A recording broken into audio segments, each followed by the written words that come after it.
Hello friends, எல்லோரும் எப்படி இருக்கிறீங்க? நல்லா இருக்கிறீங்களா? நல்லா இருப்பீங்க நம்புகிறேன். இன்றைக்கு நாங்கள் கிழங்கு ரொட்டி அத்தோட முட்டை ரொட்டி எப்படி செய்கிறேன்னு தான் செய்து காட்டியிருக்கிறேன். அதுக்கு முதல் எங்களோட சேனலுக்கு புதுசாக வந்திருந்தா ஷேர் பண்ணுங்க, சப்ஸ்கிரைப் பண்ணுங்க, மறக்காமல் பெல் பட்டனை அழுத்தி விடுங்க. அழுத்தி விடுங்க. அப்போ தான் நாங்கள் போடுற வீடியோக்களை ஒன்றும் நோட்டிஃபிகேஷனில் உங்களோட வந்து சேரும். அத்தோட எங்களுக்கு ஒரு சப்போர்ட்டாக இருக்கும். இந்த வீடியோவை பார்த்து எனக்கு ஆதரவு தந்து கொண்டிருக்கிற அன்பு உள்ளங்களுக்கு எனது மனமார்ந்த நன்றிகள். வாங்க இப்போ வீடியோக்குள்ள போகலாம். இப்போ கிழங்கு ரொட்டி செய்கிறதுக்கு மாவை குழச்சி வைக்க போகிறோம். அதுக்கு நான் கோதுமை மா 3 கப் எடுத்துருக்குறேன். ஒரு குழந்தை பிள்ளைகளுக்கு குடிக்க கொடுக்குற மாதிரி நகைக்கண் சூட்டோட சுடுதண்ணி வச்சுக்கிறேன். உப்பு தேவையான அளவு, சன்ஃப்ளவர் ஆயில் 3 டேபிள் ஸ்பூன் வச்சுக்கிறேன். இப்போ நாங்கள் எப்படி செய்கிறேன்னு பார்ப்போம். நான் இப்போ இந்த மாவுக்கு தேவையான உப்பு போட போகிறேன்.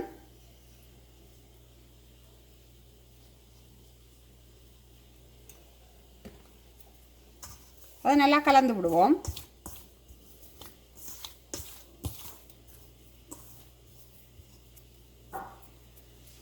அடுத்ததாக நான் எடுத்து வச்சிருக்கிற சன்ஃப்ளவர் ஆயில் விடுறேன்.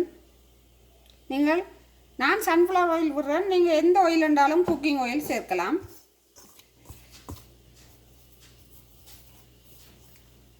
இதை நல்லா சேர்த்து விடுவோம். இப்போ பாருங்க, நாங்கள் நல்லா எண்ணெய் விட்டு எல்லா மாவையும் சேர்த்துட்டோம். இந்த எண்ணெய் விட்டு மாவு சேர்த்துட்டு நாங்கள் இந்த நகைக்கண் நீங்கள் எந்த நாளும் குழந்தை பிள்ளையில குடிக்க கொடுக்குற மாதிரி சூட்டோடு தான் எடுக்கணும். கடுஞ்சூடண்டா மா அவிக்கக்கூடாது. ஒரே அடியாக விட்டு குழைக்காமல் கொஞ்சம் கொஞ்சமாக விட்டு குழைங்க. இந்த பதம் நல்லதாக எடுத்தால் தான் உங்களுக்கு ஈஸியாக இருக்கும்.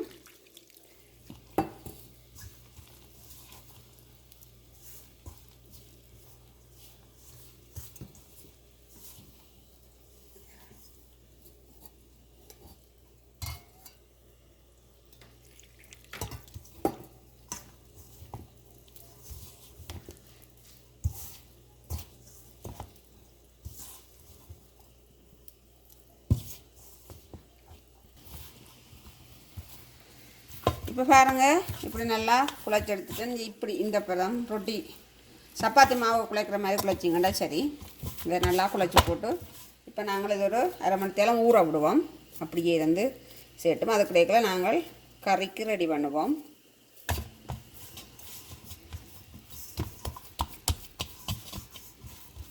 இப்படி வச்சு முதல் கவர் பண்ணுவோம்.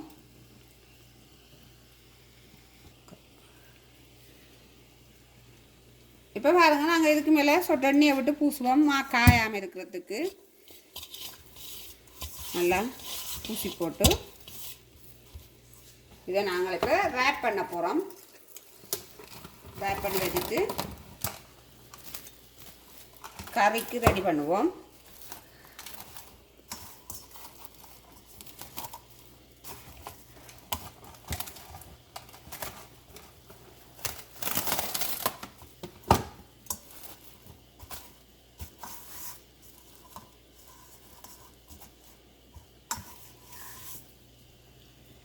இப்போ நான் கறிக்கு அளவான கிழங்கு எடுத்து அவிய விட்டுருக்கிறேன்.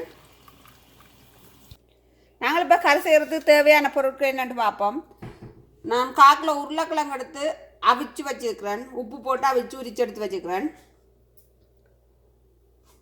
கருவேப்பிலை சின்னனா வெட்டி எடுத்து வச்சுக்கிறேன். பச்சை மிளகாய், உள்ளி, வெங்காயம், இஞ்சி, மஞ்சள் பவுடர், மிளகு powder, garam masala, chilli flakes, புளி பவுடர், கடுகு. இப்போ நாங்கள் எப்படி செய்கிறோன்னு பார்ப்போம். சன்ஃப்ளவர் ஆயில் இப்போ நாங்கள் எப்படி செய்கிறோன்னு பார்ப்போம். நாங்கள் இப்போ சட்டி ஆன் பண்ணிவிட்டு இது தாளிக்கிறதுக்கு தேவையான சன்ஃப்ளவர் ஆயில் விடுறேன்.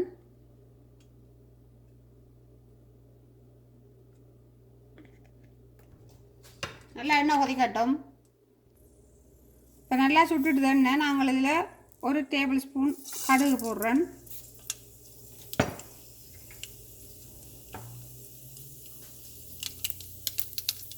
கடுகு வடிக்கல கருவேப்பிலை போடுறேன்.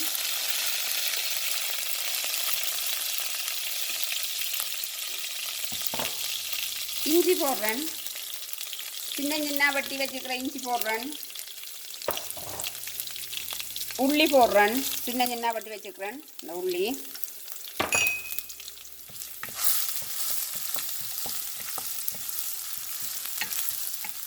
இஞ்சியும் உள்ளியும் சாதுவா வதங்கட்டும். அது இந்த வாசம் வரவட்டும். பாருங்க ஃப்ரெண்ட்ஸ், இப்படி சாதுவாக வதங்க விட்டு அது இந்த வாசம் வரைக்கில் நாங்கள் வெட்டி வச்சிருக்கிற வெங்காயம் போடுறேன்.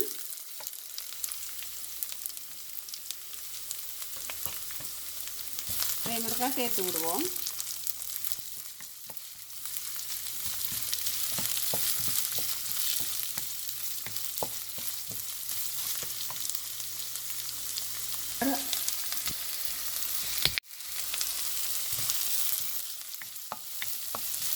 இப்போ நாங்கள் இந்த வெங்காயம் வதங்குறதுக்கு தேவையான அளவு உப்பு போடுறேன். நீங்கள் சேர்ந்து கறிக்கும் பார்த்து போடலாம். இந்த நேரம் பச்சை மிளகாய் வெட்டி இருக்கிற பச்சை மிளகாய் போடுறேன். இதை நல்லா வதங்க விடுவோம். நல்லா கண்ணாடி பதத்துக்கு வதங்கட்டும்.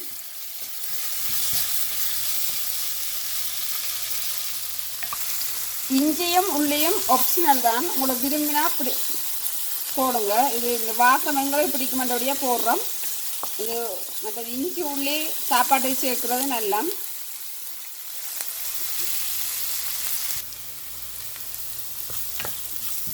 இது பாருங்க, உங்களுக்கு கண்ணாடி பதமாக நல்லா வதங்கி கொண்டு வந்துட்டுது. நாங்கள் இப்போ இதுக்குள்ள மசாலாக்கள் போடுவோம். மஞ்சள் போடுறேன். கரம் மசாலா, மிளகு பவுடர், சில்லி ஃப்ளேக்ஸ். இந்த மசாலாக்கள் வதங்குறதுக்கு ஒரு கொஞ்ச நேரம் வதக்கி விடுவோம்.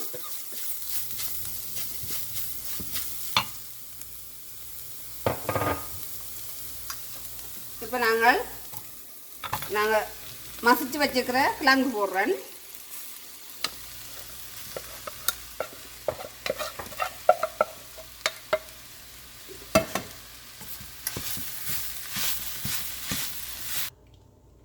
இப்போ பாருங்க, எங்களோட மசாலா எல்லாம் இந்த கிழங்கு மவியறதுக்கு நாங்கள் இதுக்குள்ள கொஞ்சம் தண்ணி விட போகிறோம். அந்த தண்ணி விடுறதுக்கு முதல் நாங்கள் கொஞ்சம் புளி பவுடர் போடுவோம்.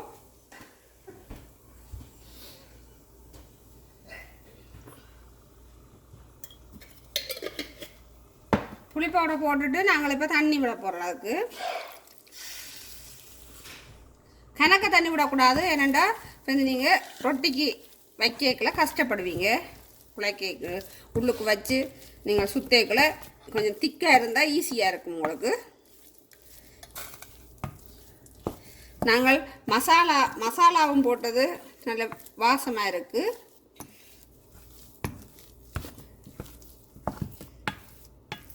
இங்கே பாருங்க, இப்படி இந்த பதத்துக்கு எடுத்தீங்கன்னா சரி, இதெண்டா உங்களுக்கு ஈஸியாக இருக்கும். நாங்கள் இப்போ நிப்பாட்ட போகிறோம். நாங்கள் புளி பவுடர் போடுறாங்க. புளி பவுடர் இல்லாத ஆக்கள் இப்போ இறக்கி போட்டு இந்த டைமுக்கு தேசி புளி விட்டு நல்லா கிண்டி விடுங்க. நாங்கள் இனி ரொட்டி செய்ய ரெடி பண்ணுவோம். குழச்சிட்டு இருக்கிற மாவு எப்படி இருக்குன்னு பார்ப்போம். இங்கே பாருங்க,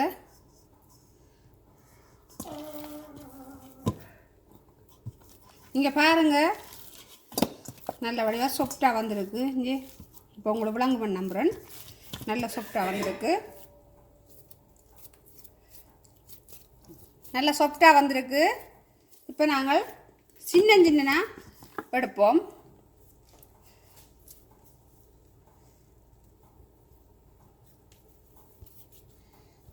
இப்போ பாருங்கள், நாங்கள் எடுத்து வச்சுக்கிற மாவு எடுத்து கட்டிங் போர்டில் போட்டுட்டு இதுக்கு எண்ணெய் விட்டு நல்லா செய்துட்டு இப்போ நாங்கள் உருட்டுக்கட்டையால் உருட்ட போகிறோம். நீங்கள் மா குழைச்சது நல்லா இருந்தால் ஈஸியாக உருட்டலாம்.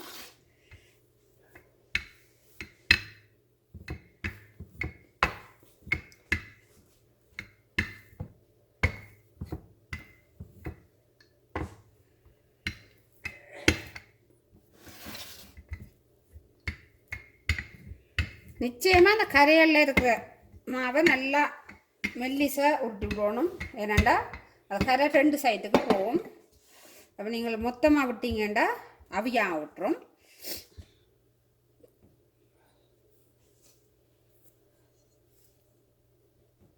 இப்போ நாங்கள் வச்சிருக்கிற கறியை வைக்க போகிறோம்.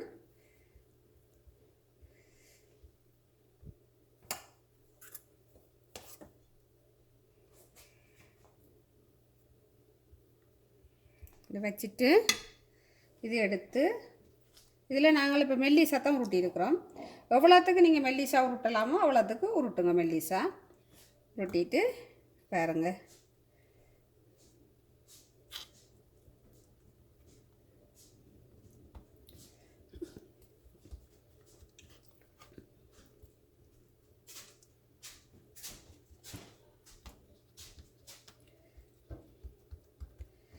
பாருங்கள், இது நல்ல ஈஸியாக வந்திருக்கு. நீங்கள் எப்படி விரும்பினாலும் எப்படியும் சேவ் பண்ணி கொள்ளலாம்.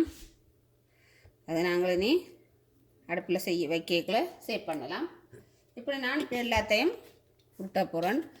இன்றைக்கு நான் முட்டை ரொட்டியோட கிழங்கு ரொட்டியில் முட்டை வச்சும் செய்து காட்ட போகிறேன். அதுக்கு நான் இப்போ முட்டையை அவிச்சு எடுத்து வெட்டி வச்சுருக்கிறேன். இப்போ பாருங்கள் ஃப்ரெண்ட்ஸ், நாங்கள் எடுத்து வச்சுக்கிற மாவை அப்படி வைப்போம். இதுக்கு பெரும்பாலும் நீங்கள் நடுவில் கொஞ்சம் கூட மாவு விட்டாலும் பரவாயில்லை. இந்த கரை மாக்கள் நல்ல மெல்லிசாக உருட்டணும். ஏனெண்டா அது 2 லேயருக்கு வரும். நடுமா 1 லேயருக்கு தான் வரும். அப்போ நீங்கள் நடுமா மொத்தமாக இருந்தாலும் பரவாயில்லை. இந்த கரை மாக்களை வடிவாக உருட்டி எடுக்கணும். அது 2 லேயருக்கு வரும் எங்களுக்கு.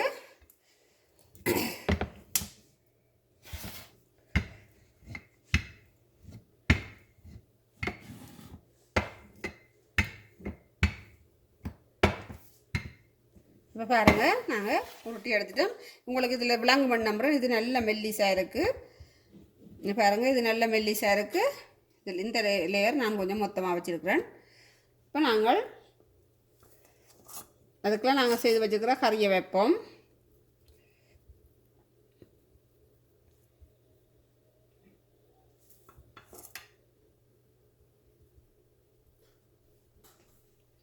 அதுக்குள்ள அவிச்சு வச்சுக்கிற முட்டை எடுத்து வைப்போம்.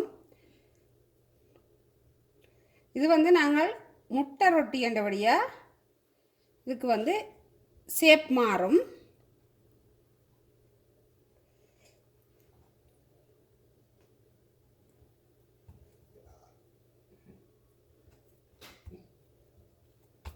இப்படித்தான் முட்டை ரொட்டி நாங்கள் சேப் பண்ணணும்.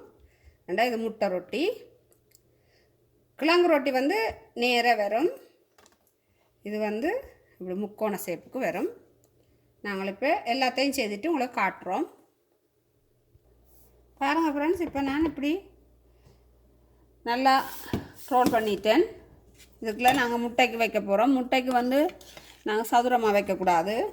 அது ஒரு முக்கோண வடிவில் வைக்கணும். முட்டை ரொட்டிக்கு, கிழங்கு ரொட்டிக்கு வேறு, முட்டை ரொட்டிக்கு வேறு மாதிரி வைக்கணும்.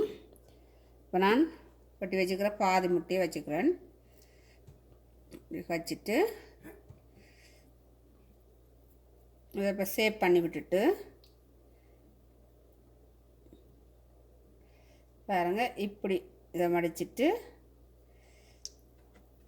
இதை கொண்டு இப்படி மூடிட்டு இதை கொண்டு இப்படி மூடினீங்கன்னா சரி.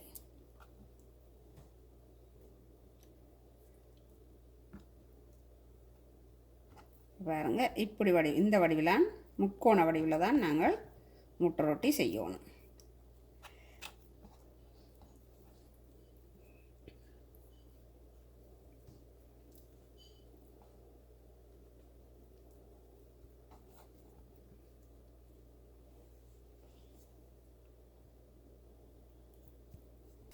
இப்போ பாருங்கள் ஃப்ரெண்ட்ஸ், நாங்கள் எல்லாம் ரெடி பண்ணி வச்சிட்டோம். இனி நாங்கள் சுட்டெடுப்போம். பாருங்கள் ஃப்ரெண்ட்ஸ், நான் இன்றைக்கி ரொட்டி மேக்கரில் தான் மேக் பண்ண போகிறேன். அதை ஹீட் பண்ண விட்டுருக்கேன். இந்த ரொட்டி மேக்கர் இல்லாதாக்கள் நாங்கள் தோசைக்கல்லையும் சுடலாம், பேன்லேயும் சுடலாம். இப்போ நாங்கள் ஹீட் ஏற விட்டுருக்குறேன். இப்போ பாருங்கள் ஃப்ரெண்ட்ஸ், நல்லா ரொட்டி மேக்கர் ஹீட் ஆகிட்டுது. இப்போ நான் அடுக்கி வைக்க போகிறேன்.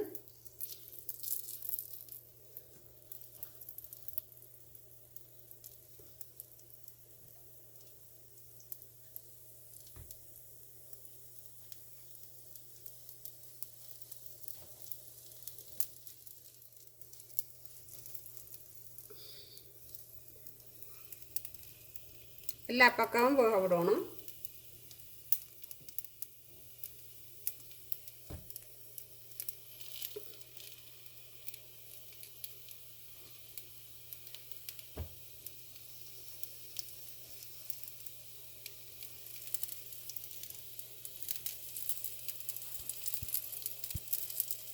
பாருங்கள் ஃப்ரெண்ட்ஸ், இப்படி திருப்பி எல்லா பக்கமும் திருப்பி நாங்கள் இந்த பக்கம் கூட அவிய விடுவோம். ஏனண்டா 3 லேயரும் இதில் வாரபடியாக இப்படி மாற்றி அவிய விடுவோம். அவிய விட்டு காட்டுறேன். பாருங்கள் ஃப்ரெண்ட்ஸ், எங்களோட முட்டை ரொட்டியும் கிழங்கு ரொட்டியும் எல்லாம் ரெடி ஆகிட்டுது. இப்போ இது கிழங்கு ரொட்டிக்கு முக்கியம் எல்லா இடமும் ஈவனாக அவிஞ்சிருக்கணும். சிலருக்கு கிழங்கு ரொட்டிக்கு அவியிறையிலேருந்து தான் கம்ப்ளைண்டாக இருக்குது. ஆனால் இந்த கிழங்கு ரொட்டி அவிய விடுறதுக்கு நீங்கள் ஸ்லோ குக்கிங்கில் வச்சு தான் அவிய விடணும். இப்போ நாங்கள் எப்படி இருக்கண்டு சாப்பிட்டு பார்ப்போம். இப்போ பாருங்கள் ஃப்ரெண்ட்ஸ், எங்களோட கிழங்கு ரொட்டி நல்லா அவிஞ்சிருக்கு. இங்கே பாருங்கள், எல்லாம் நல்லா அவிஞ்சிருக்கு.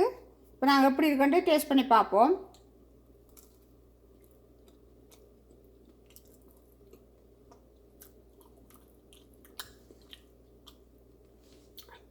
உண்மையில் நல்லா சூப்பராக இருக்குது. நல்ல ஒரு டேஸ்ட்டாக இருக்குது. நாங்கள் கிழங்கு ரொட்டியில் இம்பார்ட்டன்ட் நல்ல வடிவாக டேஸ்ட்டாக கறி வைக்கணும். நல்ல டேஸ்ட்டாக இருக்குது. மறக்காமல் நீங்களும் செய்து பாருங்கள். எப்படி இருக்குன்னு நான் கமெண்ட்ஸில் போடுங்க. அடுத்த வீடியோவில் சந்திக்கிறேன். பாய்.